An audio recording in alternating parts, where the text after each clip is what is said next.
Cortinas de humo. Cortinas de humo. Sábados de 13:30 a 15 por Radio Universidad Nacional de La Plata.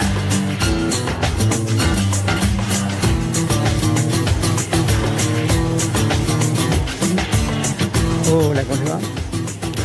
Nueva emisión de Cortinas de Humo, aquí por AM 1090 Radio Universidad. Programa de fin de semana largo. Recién charlábamos aquí con la gente de la radio, con nuestra operadora. Poco movimiento en la ciudad para hacer un sábado. Y bueno, nos vamos a dedicar a repasar aquí con Emiliano algunos de los temas de semana. ¿Cómo te va, Emi? Todo bien. Así que una de las cosas que sobre la cual queremos charlar es la COP20. 30. Muy bien. Lo que pasa es que se me confundió con lo que estaba leyendo recién del G20. G20, sí. Exactamente. Se me confunden así. La COP30 en Brasil es un encuentro sobre cambio climático global. La reunión del G20 es una reunión de las 20 economías más importantes del mundo, entre las cuales está Argentina, pero Argentina no asistió, Estados Unidos tampoco. Eso es lo que estábamos chumbeando recién. Qué sorpresa. ¿Vos lo decís por el alineamiento automático? Sí. Bueno, hay novedades. Yo justo estaba chusmeando también aquí, pero lo vamos a comentar cuando hablemos un poco de economía. Un borrador que circula, porque hasta ahora son solo borradores de reforma laboral. De reforma de algunos artículos de la ley de contrato de trabajo, pero está todo como muy en el aire. A ver, vamos a corregir lo que circula. Lo que circula como versiones de qué proyectos hay, qué borradores hay. Recordemos que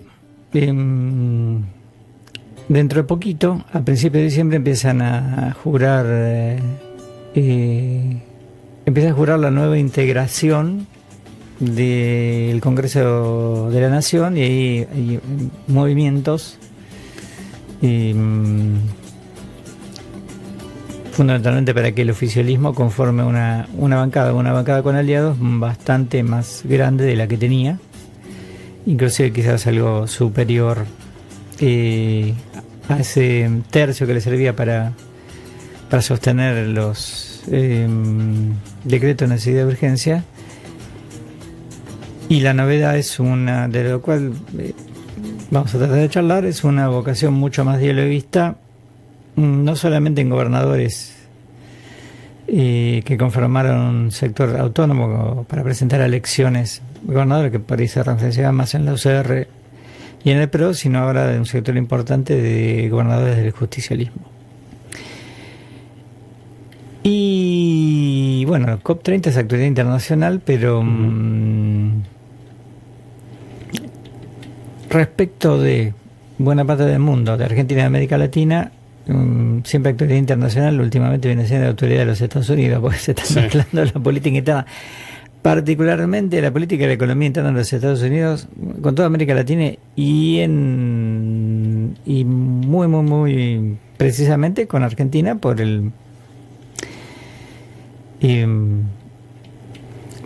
la relación de cuasi protectorado que ha establecido el gobierno de Donald Trump respecto de la República Argentina. Es una imagen que se me ocurre a mí, polémica, como se por este alineamiento de un extremo automático, pero no solo eso, digamos, un alineamiento. Recordemos que el solo anuncio de un swap por parte de George Bessent calmó las olas económicas, financieras, no voy a decir económicas, financieras de Argentina, y podría haber tenido influencia en el resultado electoral, pero yo creo que la tuvo. Particularmente estaba viendo también las declaraciones estaba viendo encuestas, trabajos de postelectorales, Focus Group particularmente, estaba leyendo, ¿Recuerdan la declaración de Donald Trump que Estados Unidos no iba a ser tan generoso con Argentina si el oficialismo, si Javier Milei, vamos a ser más claro, Sí. perdiera las elecciones? Bueno, leí algunos resultados del Focus Group de por qué decidieron su voto ciertas personas Ujú. y que no pensaban inicialmente votar al oficialismo en Ujú. la última legislativa del 26 de octubre, y pensaron dos cuestiones, según estos Focus Group. Sí. Uno es, varias cuestiones, pero están relacionadas. Uno es la idea de que, bueno, la inflación bajó, aunque está en el 2% mensual, que es una inflación alta en cualquier lugar del mundo, pero es mucho menos alta de lo que era. Sí. El temor a que esto desbarranque, a la cuestión que todo se desestabilice, como se dice, se vaya al diablo. Ujú. Eso fue uno. Que esto estaría muy vinculado a esta declaración, ¿no? De no vamos a ser generosos con la Argentina. O sea, un voto vinculado al miedo, ¿no? De haber conseguido una cierta estabilidad, Ujú. aún estando en una mala situación económica, porque para muchas personas, pero bueno, una situación estable, y el temor, el miedo. Simple y sencillamente el miedo. Ujú. Y el miedo a perder esta precaria estabilidad llevó a votar el oficialismo. También es interesante que sí la campaña funcionó de la Libertad Avanza en el sentido de proponer no nos suelten la mano, es decir, recorrimos 2 años para que den resultado nuestras políticas, necesitamos más, y bueno, funcionó. Ujú. Eso tiene que ver también, después lo podemos desarrollar con bueno, con las razones profundas del voto original a Milei, que tienen que ver con el fracaso en términos de gestión económica en los resultados, como es percibido por mucha gente, y objetivamente es así, de la gestión Macri y de la gestión Alberto Fernández. Ujú. Entonces hay una idea instalada y no, digamos, trabajaron bien en eso comunicacionalmente, porque fue una línea de campaña en el último mes. Sí. La verdad, son 2 líneas de campaña que tuvieron, que tuvo la Libertad Avanza, que fue por un lado plantear nosotros o el caos, Ujú. y por otro, trabajar sobre el recuerdo de las gestiones anteriores, particularmente la cuestión económica. Y bueno, sobre eso podemos charlar después. A mí esos focus group lo que me confirman es que los motivos de los resultados electorales suelen ser económicos, no solo en Argentina. Estaba mirando, después lo podemos charlar si tenemos tiempo, estaba mirando en diarios internacionales, en especial de Estados Unidos, lo mal que está Donald Trump en las encuestas hoy. Ujú. Si hoy fueran las elecciones, el Partido Demócrata, que está, digamos, en la lona, en el sentido que no tiene liderazgo, no tiene Sí, proyecto, no tiene nada, gana las parlamentarias. Ujú. ¿Y cuál es el motivo? El primer motivo es la economía, y son 2 de los problemas en las encuestas.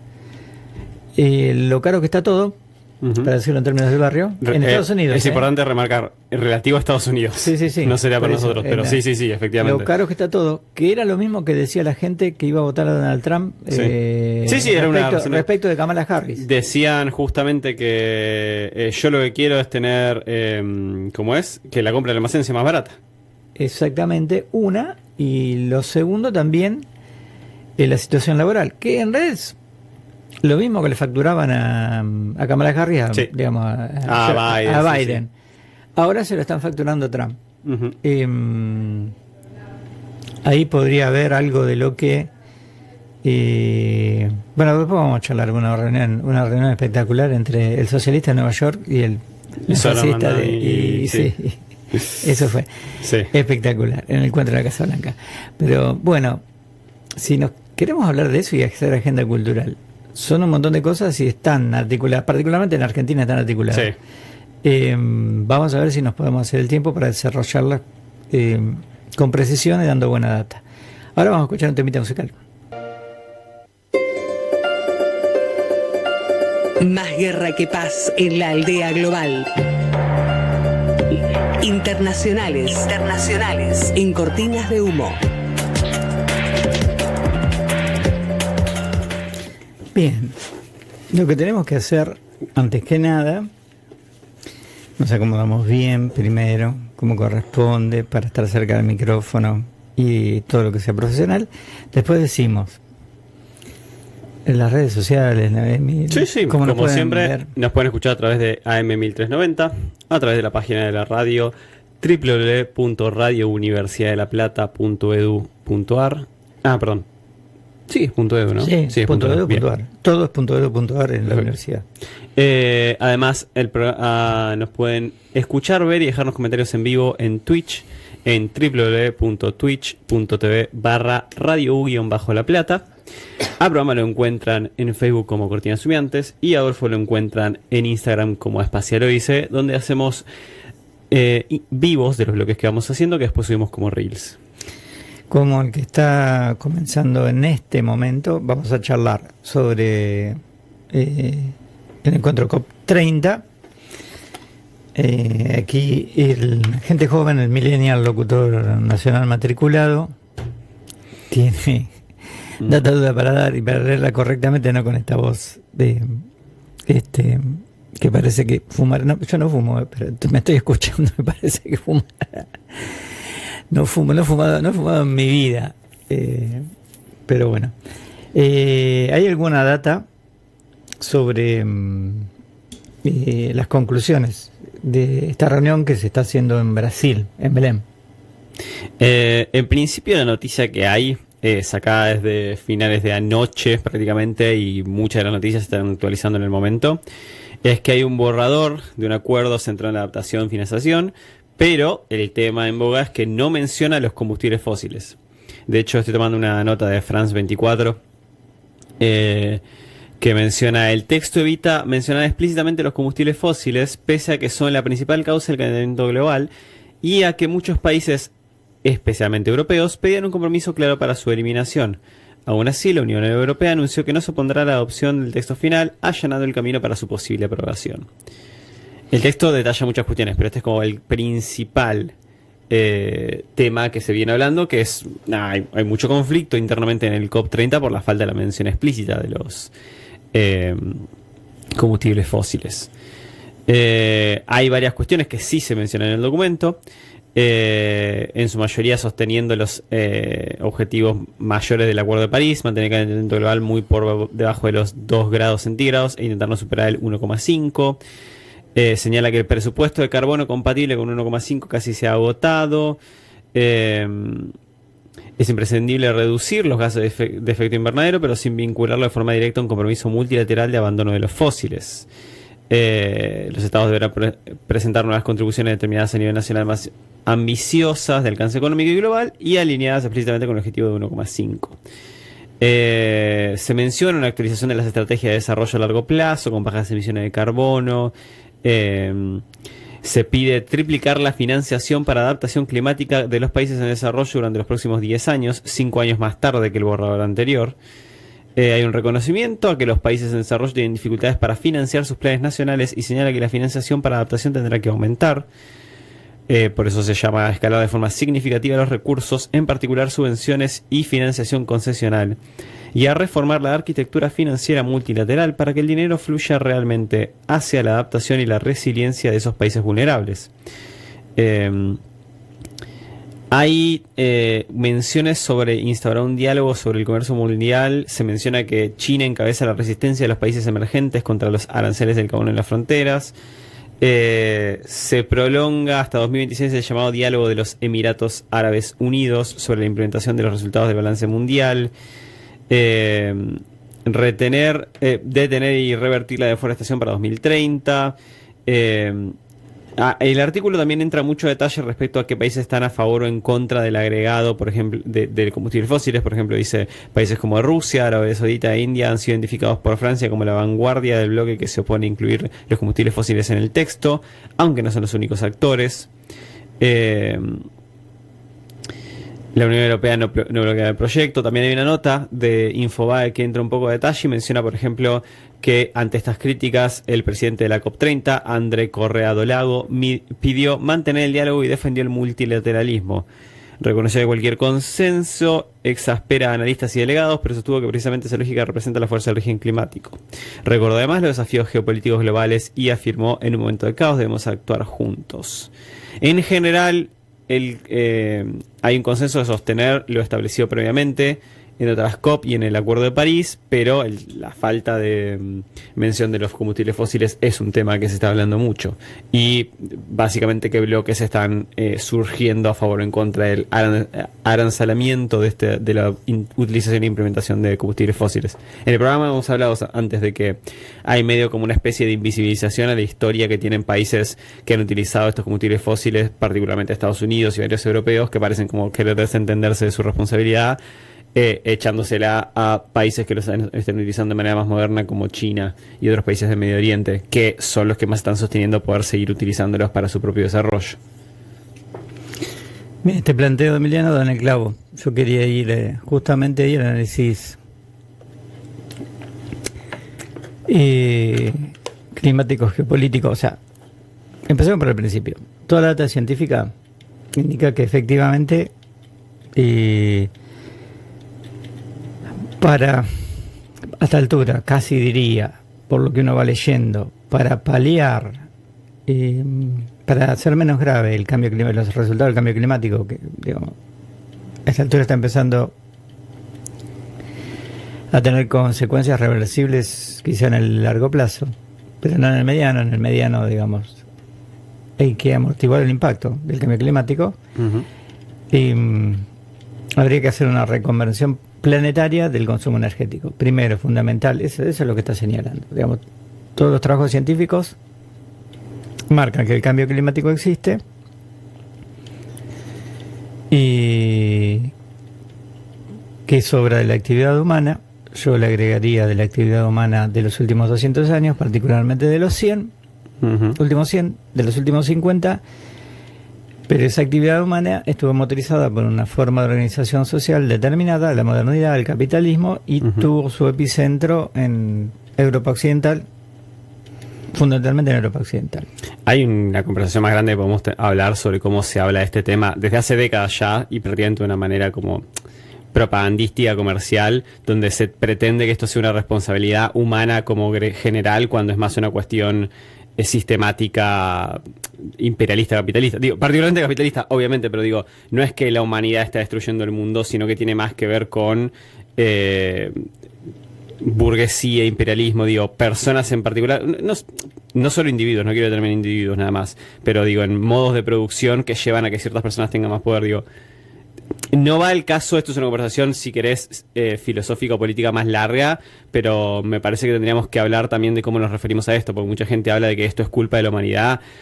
Digo, no es culpa de nosotros como individuos, sino que tiene que ver con el modelo que tenemos y con que ciertas personas, se llenan los bolsillos más y sostienen su posicionamiento mejor mientras eso se sostiene. No es culpa de toda la humanidad. Una cuestión discursiva para mí que me parece que sería importante cambiar. La COP se hace en Brasil. Y bueno, lo que marca es esto que señalaba Emiliano. Y, digamos, si uno lee, hay una postura muy piola, digamos, de países europeos, por ejemplo Francia, yo leía Macron, digamos, uno lee y cómo no estar de acuerdo. Ahora, tenemos que ponerlo en un marco histórico, porque China es la gran potencia emergente. China se modernizó y en los últimos 30 años utilizó primero carbón, luego petróleo, usó carbón, que es muy contaminante, petróleo. Ahora es vanguardia, China es vanguardia en la producción, por ejemplo, de todo lo que sea energía eólica. En la producción, digo, si querés comprar un equipo para energía eólica o para energía solar, el 80% de la producción es China. Es decir, China los produce y los vende al mundo. Y está convirtiendo su sistema energético. Ahora, lo que China reclama es lo que reclama, digamos, todo el sur global, si bien China ya es la segunda economía del mundo. Es decir, bueno, Estados Unidos, potencia petrolera si las hay, las potencias europeas previamente, potencias petroleras si las hay, bueno, ¿qué parte van a poner de esto? Y acá estamos hablando de plata. Que es una de las menciones principales de la COP30. Acá estamos hablando de plata, es decir, por ejemplo, yo voy a decir Argentina. Yo no estoy de acuerdo con un modelo basado exclusivamente en monocultivo de soja que destruye, digamos, cualquier monocultivo. Esto no hace falta estudiar agronomía. Sí. Saben lo que es la rotación de cultivos. La rotación de cultivos preserva la tierra. Si vos cultivas siempre lo mismo, la tierra se empobrece. Entonces, monocultivo de soja y vaca muerta, o sea, casi petróleo, digamos, Sí. es un atentado a la ecología. Y además, digamos, es matar la gallina y los huevos de oro económicamente. Sí. Ahora, digamos, el único modelo que se propone, aquí, lo voy a poner, es muy brutal lo que digo. La discusión central entre la mayoría de las corrientes, no solo la derecha gobernante, sino el resto que es oposición, más progre, Ujú. da por sentado que esa es la base de la economía argentina. Ujú. Que la asignación, en la división de tareas internacional, a la Argentina le toca hoy producir petróleo, gas, litio y soja. Y algunas vaquitas. En todo caso, la discusión es si además hay alguna industria. Además que yo no estoy de acuerdo, digamos, con tipo de organización económica porque no genera empleo, digamos, ni riqueza, ni empleo, ni etcétera para la mayoría, Sí, es para incluir a servir todo el mundo. Sí. Además, ecológicamente es un suicidio. Ahora, lo que yo tengo que plantear es decir, bueno, perfecto, digamos, porque es lo que yo pienso, hay que hacer una transformación total del sistema productivo argentino de la materia energética. ¿Quién la financia? Ujú. Y la tendrían que financiar las empresas y países que se beneficiaron de esto durante 150 años, que son a los cuales les debemos 200.000 palos verdes. Ujú. Que en realidad 200.000 palos verdes es lo que nos entonces, los tendrían que dar ellos Sí. como una donación para poder hacer nuestra reconversión. Ujú. Entonces es un sistema perverso, porque nosotros tenemos que aceptar ser productores de gas, petróleo, digamos, etcétera, etcétera, etcétera, que no producen empleo, producen empleo de baja calidad, Ujú. todo eso, y un montón de cosas más, contaminan y son... ¿Por qué hay que pagar 70.000 millones de dólares al Fondo Monetario Internacional y 150.000 palos verdes de deuda privada? Ujú. Y nos dicen, van a venir inversiones, si no van a venir inversiones a poner fábrica acá en el conurbano o en La Plata, Ujú. van a venir inversiones a Vaca Muerta. Sí. Y eso genera poco empleo y de baja calidad. El litio en el caso genera poco empleo y de baja calidad, salvo que lo industrialice. Y así continuando. Y además es una catástrofe ecológica. Ahora es el funcionamiento de la economía del mundo y el funcionamiento de la geopolítica del mundo la que nos condena a esto. Digamos, si no hay un accionar del subglobal coordinado para salir de esto, Ujú. Sí. estamos atrapados y pasa... Por eso se produce lo que se produce en la COP. Ujú. Y no se puede llegar a un acuerdo, y creo que se va a tener también con los G20, pero ya son las 14, tendría que sonar el top en cualquier momento, porque tenemos informativo, entiendo que tenemos informativo, y entonces vamos al informativo, pues mandamos un tema musical, si hace falta la tanda, etcétera, y seguimos. Sean realistas, pidan lo imposible. Política y democracia en Cortinas de Humo.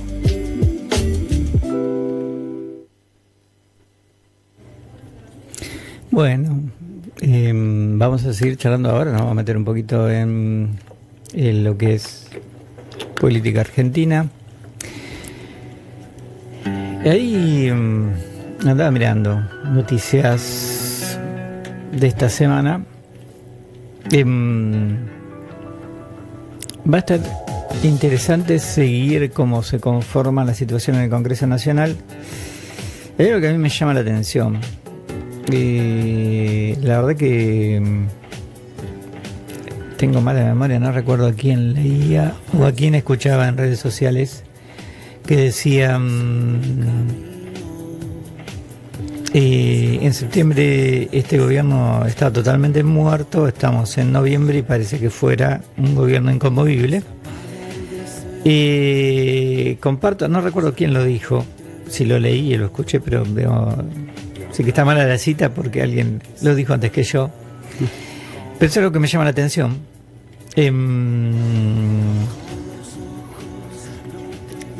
en el sentido de cómo se van acomodando ciertas cuestiones.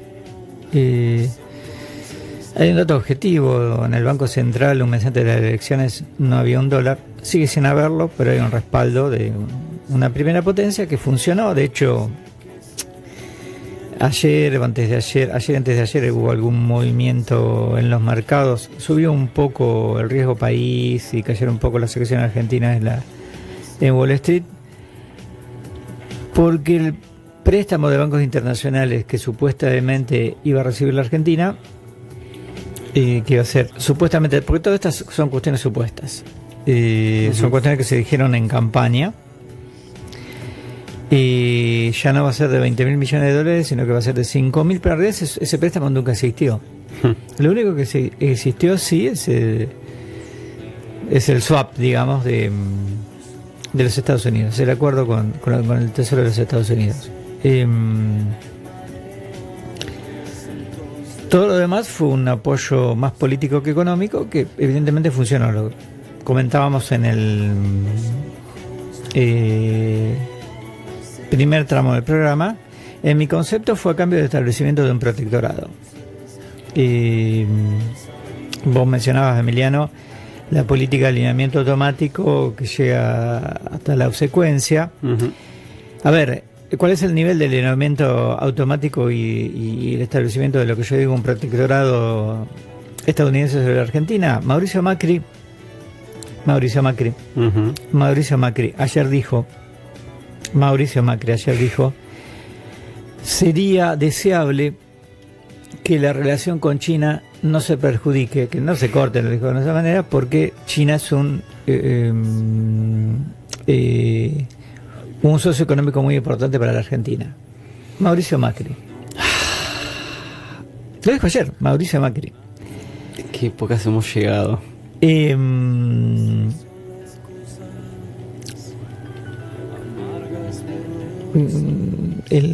¿Cómo le dicen el Tano? No, el Tano le decían a Franco. Sí. Yo no me acuerdo cuál es el apodo de... es de sentido común lo que estoy diciendo, es casi de sentido común. Hay muchísimos negocios en la Argentina, hay mucho empresario importante que perdería mucha plata, digamos, si los intereses chinos en Argentina son muy perjudicados. La economía argentina perdería, pero digamos, hay gente con mucha plata. Sí, incluso la gente que perdería mucha plata, ¿se entiende? O sea, no solo nos afectaría, digamos, sí, no es casualidad que Macri, que es amigo de la escuela burgués, es bien, pero no es amigo. Él es hijo de una terrateniente y de un importante empresario del Tano Franco Macri, no me acuerdo el apellido de la madre, que es un triple apellido que es una de la historia burguesa argentina. Cito a Domingo Faustino Sarmiento, la oligarquía con olor a bosta. Digamos, es eso, o sea, él es la clase alta. Mauricio Macri es la clase alta argentina, es de pura cepa. Por ascendencia. Representa buena parte del complejo de la alta burguesía argentina.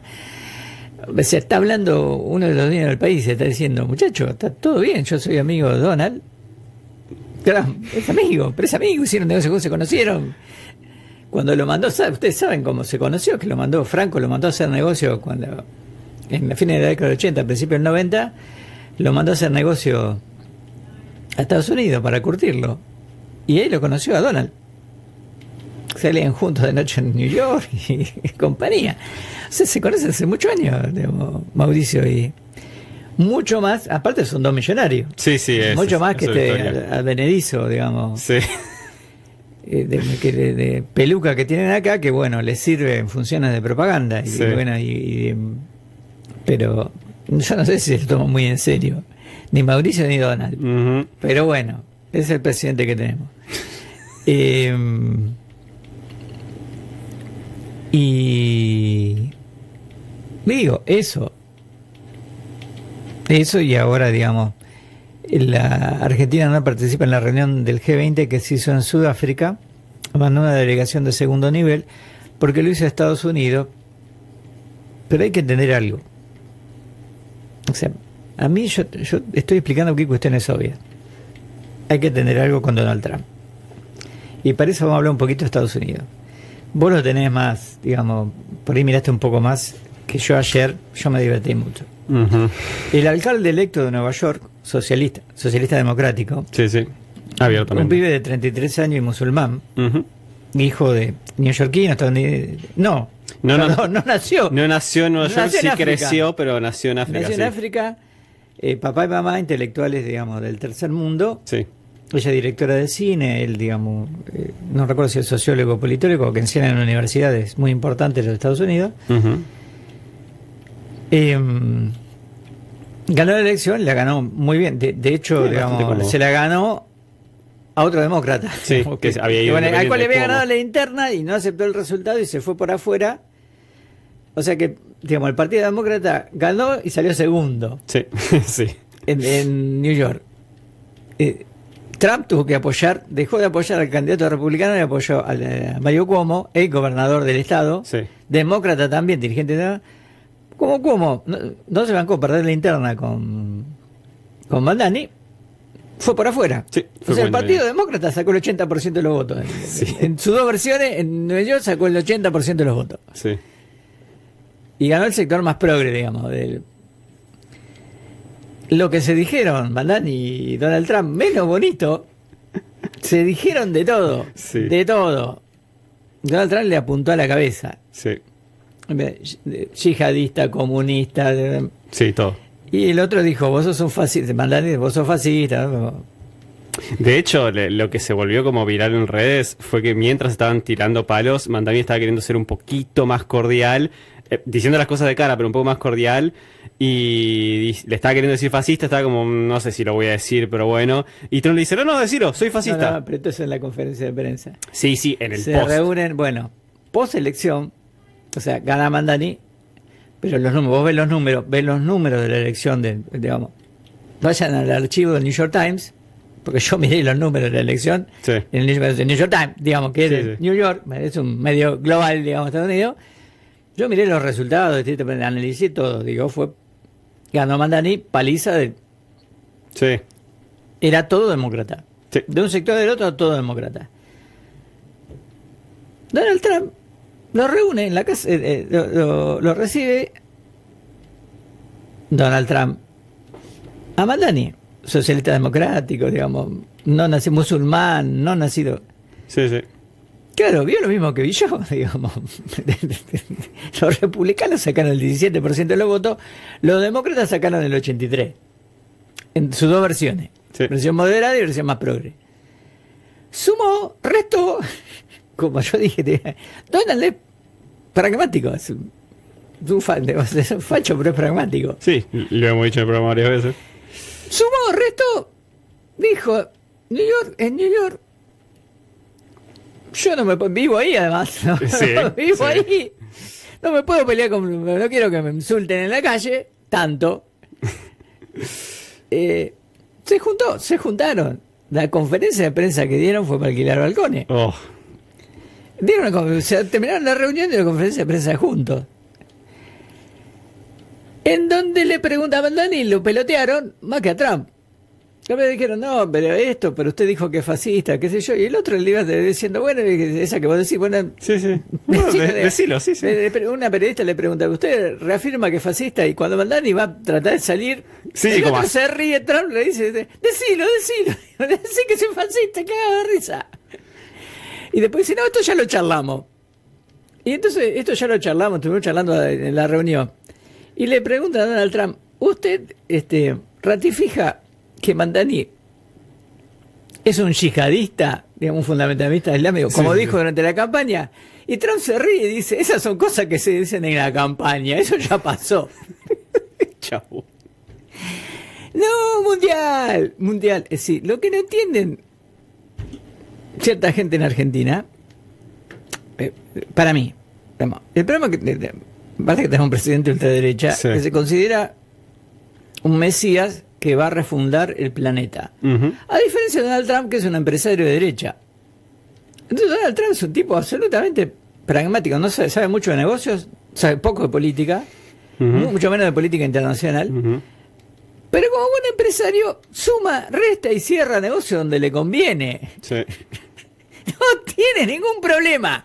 Se juntó con Maldani, que es un tipo progre, derechos humanos, toda la cosa, y después se dijo... Es un tipo que está, peleado con la mitad del Partido Demócrata mismo, que tampoco lo quiere porque es hasta demasiado zurdo para ellos. Para el Partido Demócrata. Y se juntó y cerraron, y dicen, los dos dijeron, mira, cerraron financiamiento para vivienda, plata. O sea, cerraron plata. Todos los proyectos que Mandani quería llevar adelante. Plata, porque necesita financiamiento, público, digamos, después transporte público, vivienda, de acceso a la vivienda. Que yo le prometió guita. Habrá que ver si le cumple, pero, o sea, hablaron de plata. A ver, hablaron de plata, o sea, el tipo necesita presupuesto. Parecía que le iba a cortar los víveres, porque la amenaza era, lo dijo Donald Trump, gana Mandani, le corta los víveres a New York. Sí. Se juntaron, seguro, los fondos para... ¿Por qué? Y bueno, miró los números. Sí. Todo el Estado demócrata, o sea, los demócratas en sus dos vertientes sacaron el 80% de los votos. Listo. Se terminó la discusión. Sí, sí. Se sentó a negociar, cerró negocio. Después lo recibió el príncipe, sí, pero recibió también a un príncipe saudí. Ah, sí, sí. Que es un asesino, es un masa. Sí. De lo que se le cruce por el camino. Sí, y lo recibió, pero particularmente periodista, sí. Sí, y lo recibió y es nuestro aliado. Que se cierra, está bien. No está muy lejos de lo que piensan ambos. Sí, Pero vos decís, ¿cómo el tipo se puede sentar, saca una foto sonriente con asesino serial, se junta con el otro, que también es musulmán, los dos son musulmanes, nada más que uno es progre y el otro es un recontra... Sí. Ese sí, que no es un yihadista, pero financia yihadistas. Sí. Financia, porque Arabia Saudita financia el yihadismo de todo. Sí. Y eso lo sabe Trump, lo sabemos lo que hacemos política internacional. ¿Quién financió a Osama Bin Laden? Sí. Sí, Osama era saudí, era una familia millonaria. Los saudíes bancaron a Osama Bin Laden, pero lo sabemos todos, acá la gente que estamos en el tema, los saudíes bancaron a, digamos, los saudíes y los pakistaníes lo protegieron. O sea, todos los socios de Estados Unidos bancaron a Osama Bin Laden. Obama tuvo que hacer la CIA y tuvieron que hacer inteligencia para encontrarlo en una casa de seguridad en Pakistán, donde lo hicieron la operación, lo secuestraron. Una operación de la cual no sabían los servicios secretos pakistaníes. O sea, para capturar a Osama Bin Laden, digamos, Estados Unidos tuvo que pasar un laburo de verdad, sí. Tuvo que pasar por encima a los saudíes, a los pakistaníes, a todos sus socios. Todos sus socios protegían a Bin Laden. Esos son los socios que tiene Estados Unidos, así le va. Entonces, como nosotros acá tenemos un presidente que, digamos, considera que tiene una psicología muy particular, que considera que fue designado por Dios para, digamos, instaurar es lo que quiere instaurar. Que no tiene nombre. Rodeado de un montón de gente que tiene escasa preparación. Porque hay gente de derecha que tiene preparación, digamos, gente que uno no coincide, pero tiene preparación y tiene un poco de sensatez y puede decir cosas como la que dijo Mauricio Macri, si vamos a volar los puentes con China. Sí, por favor. Porque nos estamos pegando un tiro en la pata. Que los Estados Unidos presione para que China no ingrese más, digamos, no tenga más peso que tiene en América Latina, es lógico. Es lógico porque lo querían. El juego de las potencias, es lógico, o sea... Es lógico que Estados Unidos cuide sus intereses. Es lógico que nosotros no cuidemos lo nuestro, que son dos cosas distintas. Que es una cuestión de soberanía, más allá de la opinión personal el tema. Digo, surgió, estoy repitiendo lo que ya se dijo, pero cuando empezó el tema de la soberanía y del posicionamiento de Argentina respecto a la situación en Israel y Palestina, hasta Cristina se le iba a decir, aprovechando para pegarle a Milei, cuando surgió cuando estaba empezando a surgir el tema, es más viejo que esto, obviamente, pero cuando estaba empezando a surgir el tema en 2014 del conflicto entre Ucrania y Rusia de manera más moderna, de nuevo, es más viejo que esto, Argentina sostuvo la soberanía de Ucrania por el simple y sencillo hecho de que como un país que está peleando por las Malvinas son argentinas no podés tomar otro posicionamiento, y yo sin embargo me reuní después a tomar un vino con Putin. Es una cuestión razonable, es como, obviamente Estados Unidos va a decir hay que bajar el movimiento de China, no significa que Argentina tiene que decir automáticamente sí señor. Tenemos una cuestión de soberanía, de sostenernos a nosotros, nuestra economía y nuestro pueblo. Por eso hablo del protectorado. Ya nos fuimos, no quiero hacerlo tan largo el bloque. Vamos a un tema musical, sobre Ucrania y esto, y Malvinas, hay novedades ahora y una propuesta, pero vamos a charlar después, si tenemos tiempo después de esto, porque si no lo vamos a hacer larguísimo, este bloque ya se hizo largo, se va a hacer mucho más largo. El chico de la tapa del disco Tercer Mundo, que viene muy a cuento de lo que veníamos charlando. Vamos a seguir hablando un poquito de política local. No, local digo Argentina. Veníamos en una buena charla. Yo lo que quería decir, Emi, y acá me enredé con el calderío de estudio, es, bueno, circunstancia en Argentina, el gobierno sobrevivió.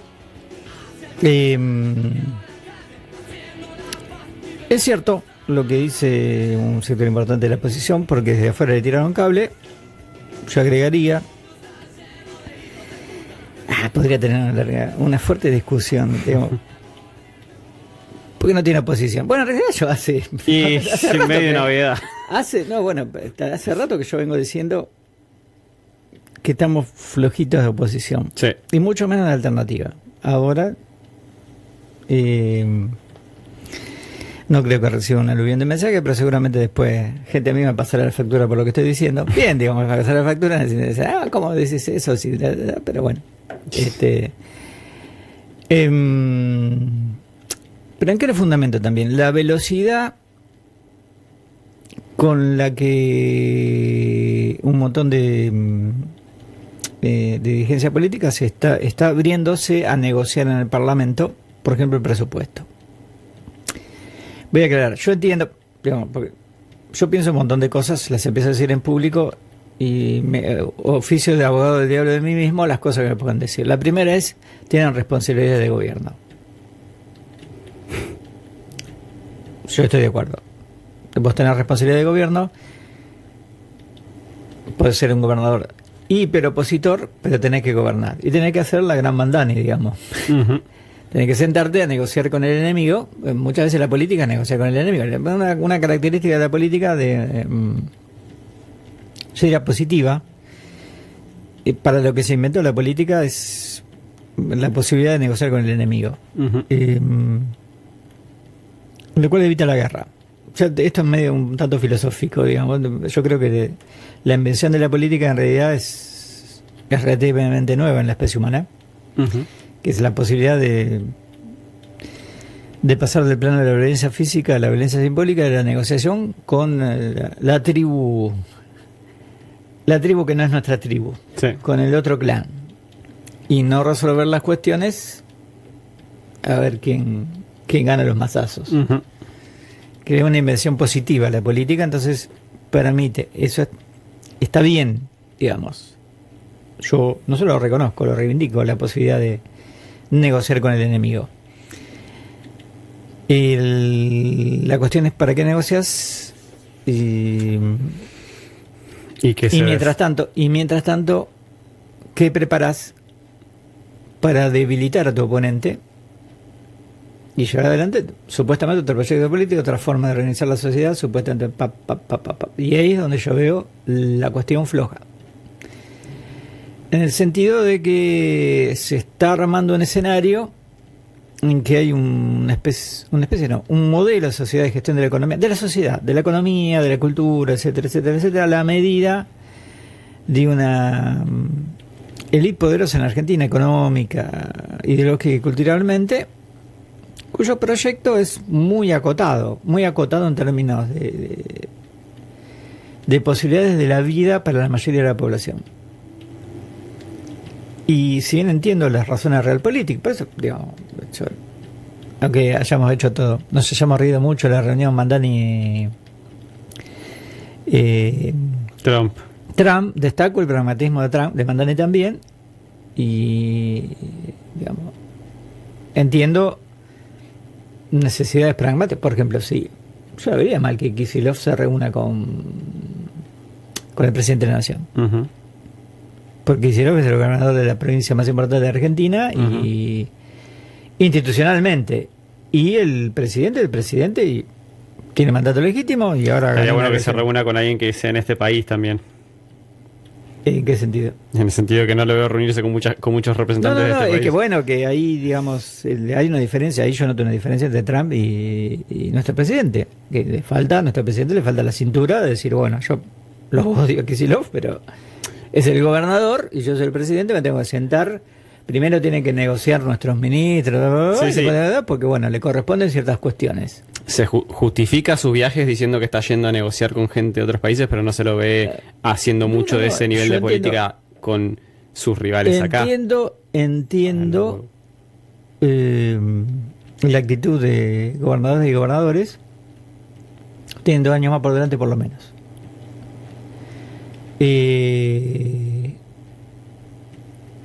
Entiendo que, digamos, hay un resultado contundente. Para mí ese resultado también colabora que no podés confiarte solamente en el desastre que son ellos. Uh-huh. Y no. Pero bueno, es otra discusión. Lo que a mí me genera una duda es cómo te vas a plantar, de qué manera te vas a plantar en términos de oposición política, qué oposición social va a haber. Acá va a haber una reforma laboral, una reforma impositiva y nadie se anima a decirlo, pero una reforma previsional, porque el Fondo Monetario Internacional está presionando mucho por eso. Uh-huh. Yo tengo una posición al respecto y es: el mundo ha cambiado mucho, particularmente en los últimos 20 años. Han cambiado la forma de producción y es cierto que la realidad laboral no es la misma. Uh-huh. La digitalización, la inteligencia artificial, evidentemente los marcos para regular el trabajo sí. no pueden ser los mismos que hace 50 años. Uh-huh. Es muy evidente. Uh-huh. Ahora, además, de hecho, propicio. De hecho, le voy a decir algo, digamos, un amigo, funcionario de la gestión de la provincia de Buenos Aires, me dijo en un momento, digamos, hace un par de años, cuando gana el balotaje Milei, me dice: tenías razón, va a ganar quien proponga una reforma del Estado. Entonces, lo primero que digo, reforma del Estado, Adolfo Rocha, neoliberal, no. Yo digo que un montón de cosas del sector público no funcionan y hay que cambiarlas. Evidentemente hay que cambiarlas. No estoy de acuerdo con la propuesta del gobierno, que es la propuesta del Fondo Monetario Internacional, del Banco Mundial, sí, pero que tiene de la que haber un sociedad cambio rural. No estoy de acuerdo con eso, pero sí comparto que esto hay que cambiarlo. Hay que cambiar un montón de cosas. Comparto el diagnóstico, no comparto las soluciones. Propongo que hay que discutir otras. Sí. Que ahí es donde yo digo, gente, no. Primero tenemos que decir que esto está mal. Ahora, después, y ahí me pueden cuestionar, sí, tenemos propuestas, pero miren, yo soy periodista y últimamente no conozco las propuestas que tenemos, conozco las propuestas del gobierno, de la Unión Europea. Sí, o de agrupaciones más chicas. De decir que obviamente, digamos, poner condiciones laborales que en los hechos puede terminar siendo semiesclavitud, es algo a lo que nos oponemos. Tenemos que asumir que hay formas de trabajar, formas de vivir, formas de que cambiaron un montón. Uh-huh. Entonces hay que hacer una contrapropuesta y ahí es donde estoy viendo yo, pero como periodista, el déficit. Para contextualizar un poco, 2 cosas. Uno, un análisis personal, pero primero, hasta tengo un amigo sociólogo investigador del CONICET que cuando surgió el tema de la reforma laboral que está queriendo traer el gobierno, dice, me lamento mucho que esto venga en conversación por parte suya. Esto es algo que tendría que haber surgido antes y con suerte por gente que realmente le interesara esto, no crear una semiesclavitud. Es decir, lo que señalaba es, está bueno que sea esto, no que lo hagan ellos, porque van a traer algo terrible. Y lo otro, un análisis personal, utilizando hechos, sí, los cambios la producción ha cambiado mucho a nivel de trabajo, al punto que no es casualidad que podemos tener una conversación más larga de esto. No es casualidad que muchas agrupaciones izquierdas señalen que ya podríamos estar teniendo a manera global una jornada laboral de 6 horas en vez de 8 y, dependiendo del país del que estemos hablando, hasta una semana laboral de 4 días con 3 libres en vez de 5 contra 2.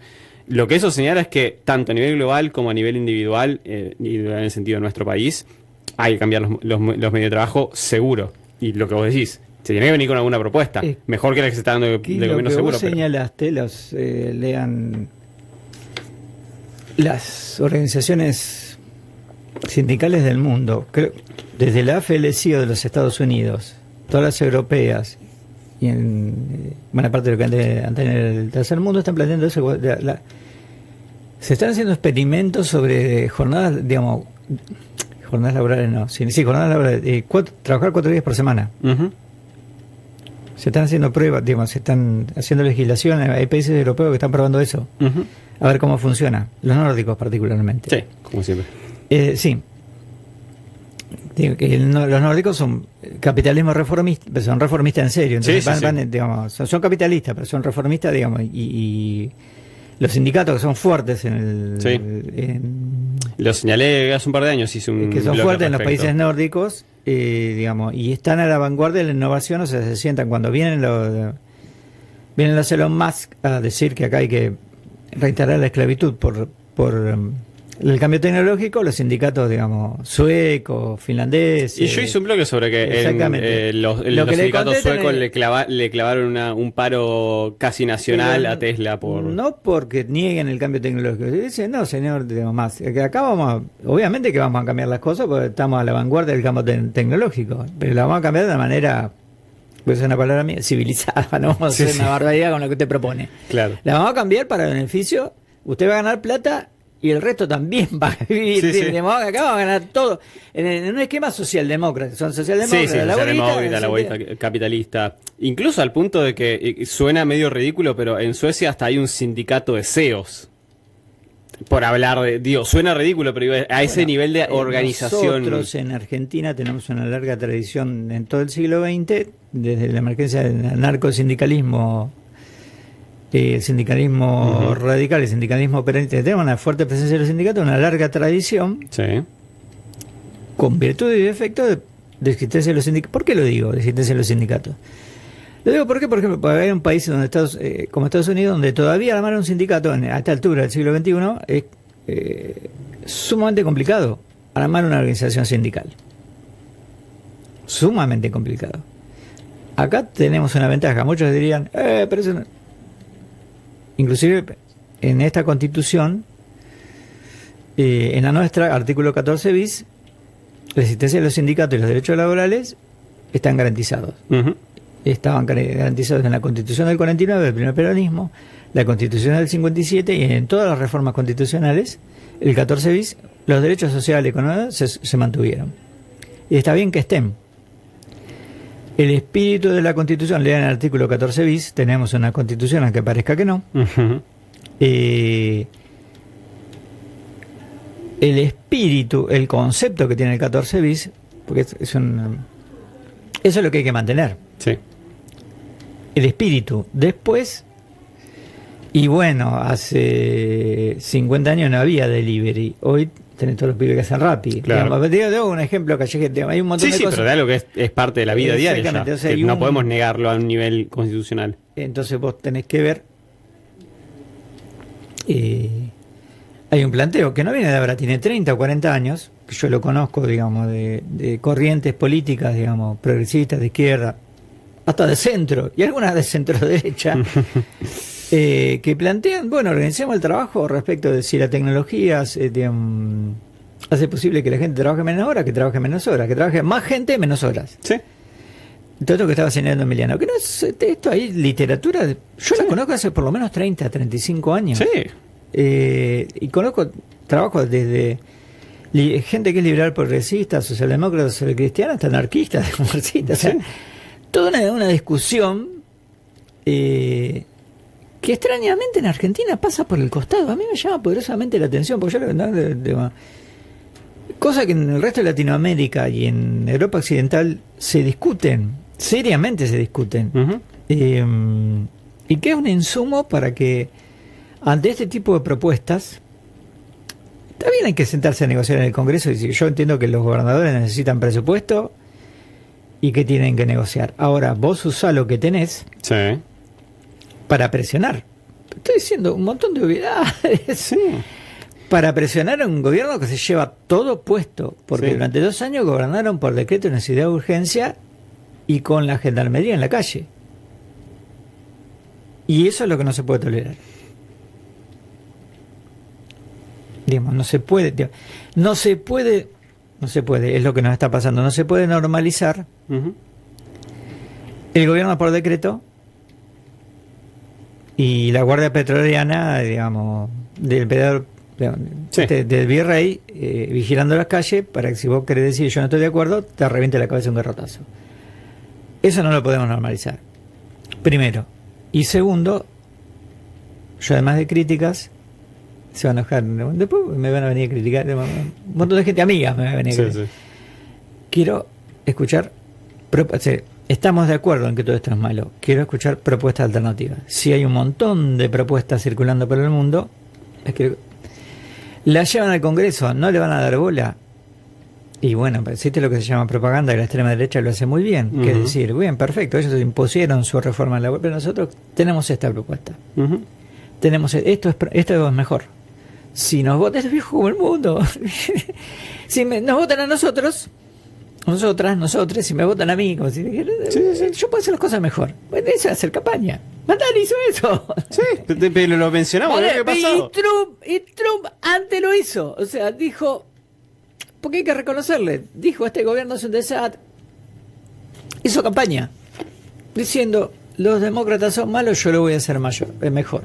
Mandani dijo, los republicanos son malos, Cuomo también, yo lo voy a hacer mejor. Convenció gente. Trump tiene propuestas. No, tiene propuestas. Yo no Sí, sé, sí, sí. Tiene. Mandani también tiene propuestas. Sí. Todos son discutibles. Propusieron, digamos, tienen propuestas de cambio. Para mí las de Mandani son de cambio medianamente en serio, digamos. Sí. La otra no, pero bueno, es mi posición ideológica, digamos. Sí, sí, Y la saben comunicar. sí. Ujú. Es un gran comunicador Mandani, es un Ujú. gran comunicador Donald Trump. Ujú. Entonces, en política tenés que tener una idea, propuestas, gente que las ejecute, cuadros técnicos, una organización, digamos. Sí, sí. Trump la tiene, la armó. En el primer gobierno no la tenía. Ujú. En el primer gobierno no la tenía. Ahora llegó armadito. Con cuadros para poner. Entonces, Sí. no me importa la política. No, que no me importa, me parece un desastre. Pero es coherente y tiene cuadros y cosas. Mandani está medianamente armado y de hecho. No solo Está armando su. Quiero decir, a ver, esto es política. No solo está armado, tiene un montón de gente que estaba buscando un tipo como él que está dispuesto a traer. Pero a está estar armando atrás. sus equipos. Pero damos el ejemplo de Estados Unidos. Digamos, ¿por qué el ejemplo está? Bueno, Primero porque es innegable. Y segundo porque ahí Eh, tenemos evidencia de lo que se puede hacer. Digo, exacto, entonces vos está armate, ahí. organizate. ¿Quién hubiera esperado que con el pueblo que votó a Donald Trump, igual discutir la situación de electoralismo en Estados Unidos es complicada y muy fácil de falsificar, pero que se haya votado un alcalde como Mandami muestra que se puede hacer. Digo que existe una manera de hacer Lo ya que esos yo proyectos. lo estoy diciendo, digamos, extrapolando, haciendo una cosa peligrosa, extrapolando, es decir, a ver, la extrema derecha hace política. A mí no me gustan, no siempre, hace política. Es decir, tiene un proyecto, consigue apoyo, financiamiento de los intereses que representa ese proyecto, corre con el caballo del comisario porque termina apoyado por los medios. Sí. ¿sí? Junta cuadros, los cuadros se los pone el establishment, perfecto, no los tienen que generar, digamos, se los pone el establishment, la think tank de la derecha y la extrema derecha, bla, bla, bla. Ujú, Hacen comunicación, la hacen muy bien. ujú. Obviamente para las fuerzas que no son de derecha, que no estamos con el establishment, que otra cosa es mucho más complicado, pero hay algo que se hacía. No vamos a quedar Entonces con- le digo a la joven generación que tengo al lado, algo que se hacía, aquí de estar la gente de un inmundo, sabe que nosotros que somos gente grande. Las fuerzas políticas, antaño, que no eran de derecha, formaban cuadros, tenían militancia. La universidad pública era un lugar donde las corrientes, de donde se formaban los ingenieros, científicos, que, digamos, sociólogos, politólogos, administradores, que terminaban integrando las distintas corrientes políticas, las distintas gestiones, y los partidos políticos, vos te juntabas con los justicialistas, tenían sus equipos de economía, sus equipos de salud. La UCR, cuando existía como partido político, tenía expertos en salud, era gente, digamos, sanitaristas, tenía economistas, tenía ingenieros, tenían planes. El Partido Comunista también, el Partido Socialista también, ¿verdad? Entonces tenían sus cuadros. Cuando tenían que gestionar, no iban a pedirle a un think tank de la derecha la gestión ni el programa. No. Y construían políticas, hacían alianzas, digamos, campañas electorales. Si no tenés eso, vas a tener que gobernar con los cuadros que te dé la derecha. Por ende, tu programa va a ser de derecha. Lo podés disfrazar un poquito, digamos, hacerlo un poquito menos de derecha. Entonces, tenés que volver a hacer política, digamos. Terminamos el bloque. Vi un recorte en Instagram de Juan Grabois, de una entrevista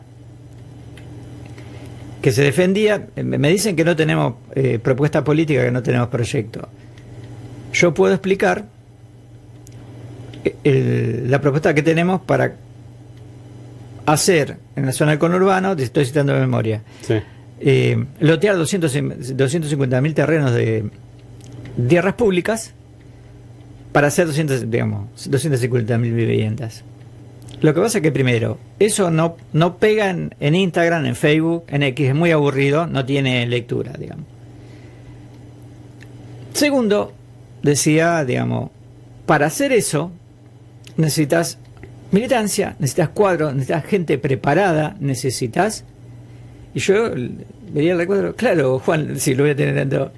Necesitas hacer política, necesitas construir una organización política, necesitas proyecto, personas honestas, preparadas, digamos. Eso es hacer política, digamos, necesitas hacer política. Y obviamente, claro que ese tipo de propuesta inicialmente no mide en X, porque es una propuesta que le tenés que explicar en principio a la gente que va a ser beneficiaria. Y después al resto, que es una política de vivienda, que yo sé que, porque conozco los proyectos, que es un proyecto que tiene 10 años, 15 años, que está armado, etcétera, etcétera. Pero es hacer política. Digamos, Juan Grabois, ¿verdad? Mandani, digamos, un católico y un musulmán. Un católico progresista y un musulmán, digamos. Hablando de vivienda, hablando de salud, hablando de temas que supuestamente no interesan. Voy a cerrar. Temas que supuestamente no interesan y no le interesan a la gente joven, supuestamente. Hay un trabajo, hay una encuesta que hizo en toda Latinoamérica la Fundación Ever, la fundación financiada por la Socialdemocracia, trabajo de investigación sobre la juventud. En Argentina, resultados de un trabajo de campo de un año y medio, al 2023, 2023-2024. En Argentina, el 60% de los jóvenes tienen buena imagen de la universidad pública. A ver, empieza así. En el 2023, 3 de cada 10 jóvenes, según esa encuesta, apoyaban a Milei. Otros 4 no les interesaba la política. Ese es el panorama. Sigue la encuesta. 6, por lo menos 6, valoraban la universidad pública. 8 de cada 10 defendían la educación pública. 8 de cada 10. 8 de cada 10 jóvenes, de 15 a 35 años, defendían la salud pública. La mitad consideraba que el Estado, la mitad de los jóvenes, consideraba que el Estado tenía que garantizar, porque supuestamente los jóvenes son de derecha, tenía que garantizar de alguna manera los derechos sociales básicos. El 60% estaba de acuerdo con las políticas de género, la ESI. Ahora, la encuesta, digamos, vos ves ese perfil, la encuesta era contradictoria, porque después te marcaba una gran desconfianza en los partidos políticos, una enorme desconfianza en los sindicatos, la valoración de liderazgos fuertes y una valoración de la mano dura en seguridad. Generalmente los medios te destacan esa segunda parte. La que no te cuentan es que los jóvenes también valoran mucho. Desde la ESI hasta la educación pública, la salud pública y inclusive el 50% de los jóvenes estaban de acuerdo con que el Estado intervenga, el 50%, con que el Estado intervenga y regule la economía. Entonces, digamos, nos están vendiendo una homogeneidad ideológica que no es tal. Tampoco yo voy a decir que... Si vamos si vamos a remarcar y reivindicarnos, yo quiero reivindicarme que hace 3 años que vengo peleándome con gente de 40 para arriba diciéndome, porque los pibes de hoy en día son todos de derecha. Estoy harto de que me vengan a decir que somos todos unos fachos de mierda. Estoy harto. No es verdad. Lo que pasa es que ellos se relacionan solo con jóvenes que son así. Y se quieren quedar con esa perspectiva porque se quieren lavar las manos y decir, esto no es culpa mía, ¿eh? No somos nosotros que tenemos más de 40 que estamos votando a Milei, es culpa de ustedes, que son los jóvenes, que son el problema. Y es un problema, y agregó años de mi vida diciéndome, no, boludo, no puede ser. ¿Cómo es que todas las generaciones pasa lo mismo? Uno dice, los más grandes me tratan para el orto, dicen que soy un rebelde de mierda. Bueno, yo no voy a ser como ellos cuando sea grande. Y después pasa eso. Tengo gente de mi edad quejándose de los pibes de 15 años como, dale, flaco. ¿Qué onda? Crecé y mantener un poco de conciencia, tratarlos como seres humanos. Los pibes de 15 no son unos forros de mierda. Tratarlos como personas. Y pasa igual, loco. No se laven las manos. No es todo culpa de los pibes. ¿Cómo puede ser que somos pibes, nos culpa a los grandes y después somos grandes y culpamos a los pibes? ¡Dale! Acá nos falta Ofelia Fernández y cerramos el... Pero es que Ofelia Fernández dijo en 2021, basta de los jingles boludos, lo que los pibes quieren es laburo. Y tenía razón. Cerramos el bloque. No sé qué va a pasar con Unimundo, porque Unimundo también tiene plantel sub-30, sub-35, sub-30, así que por ahí continúa el debate. Bueno, vamos a cerrar este bloque, nos mandaron un tema y vamos a hacer un poco de agenda y le dejamos después el estudio a la gente de Unimundo que se está riendo mucho con este debate.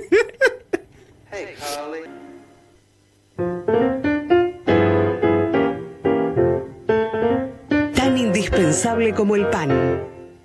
Arte en cortinas de humo.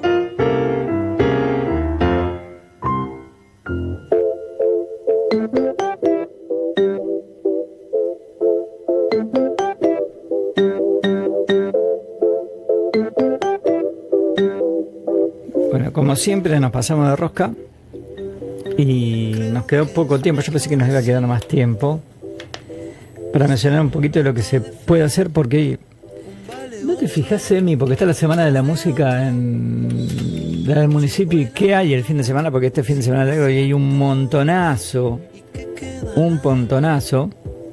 Sí, me quería fijar porque sé que en el pasaje están dando un evento. Fíjate porque... sí. Se va a dar este fin de semana una agenda cultural repleta de opciones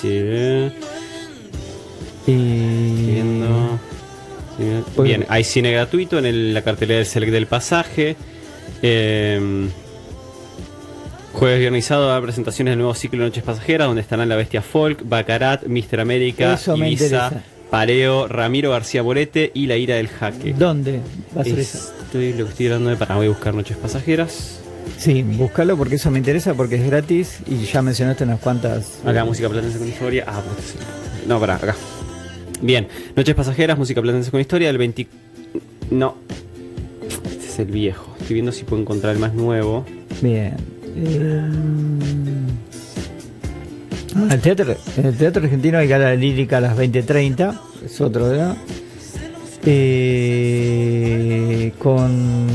Si les gusta la lírica, fragmentos de óperas. Luisa Miller, Nabucco, Macbeth, Carmen y La Bohème. Estoy viendo lo que es lo que puede ser gratis. Está Raúl Lavie, sí, eso ya me parecía que estaba. Raúl Lavie está cerrando esta semana. ¿El domingo? Es justo lo que estoy viendo. Creo que estaba el domingo en este el sábado voy con mi quinteto. Ese es en el pasaje. Una cita de él, sí. Se presentará a las 19 horas en Pasaje de Eduardo Rocha. Hoy, sí. Hoy sábado. Bien. Raúl Lavie, nada más y nada menos. Sí. Eso es gratis, Pasaje de Eduardo Rocha. Que a las 14:57 tenemos un par de... Mira vos, acá estaba mirando, pero no parece lo gratuito, salvo... efectivamente, hoy. Que es... sí, la presentación de la vía es gratuita. Y después hay varios centros culturales también que están participando de toda la ciudad. Hay un montón y quería... esto para hablar mucho de Bueno. porque, bueno, viste, ya el festival lo vieron, el Festival Olga también. Y hay una... En el ópera van a estar Las Pelotas, Raúl Lavie está en el pasaje. Sí. Y con el sindicato de argentinos de boleros. Sí, eso es gratis. Sí. Lo de las pelotas es, entiendo que no, eso ahí hay que pagar entrada. Y sí, en Comunidad Ferroviaria, Flor de Carnaval, Feria de Arte Nómade, tocan La Barriada, Flores del Desierto, Caporales, Bomba Tuque. Esto es otro perfil más murga. Quienes tocan, bueno, esto es porque a mí me gusta, lo voy a decir en este minuto que tenemos, ya nos tenemos que ir. Y hay una muy buena blanda de Cava, Club Audiovisual, que se presenta esta noche en Guajira. La recomiendo mucho, junto con Delfines Entrenados para Matar, que es banda platense. Si les gusta y el rock post-punk, ahí hay una buena propuesta. Y no podemos decir mucho más, pues ya son 14:58, está la gente de Unimundo, tenemos informativo, tenemos un último tema musical, así que le agradecemos a Laurita Naya la producción técnica, Sandra Lachea está en la locución, Joaquín Rocha que hizo la música y y bueno, les dejamos un abrazo, que tengan una buena semana, nos encontramos el sábado que viene.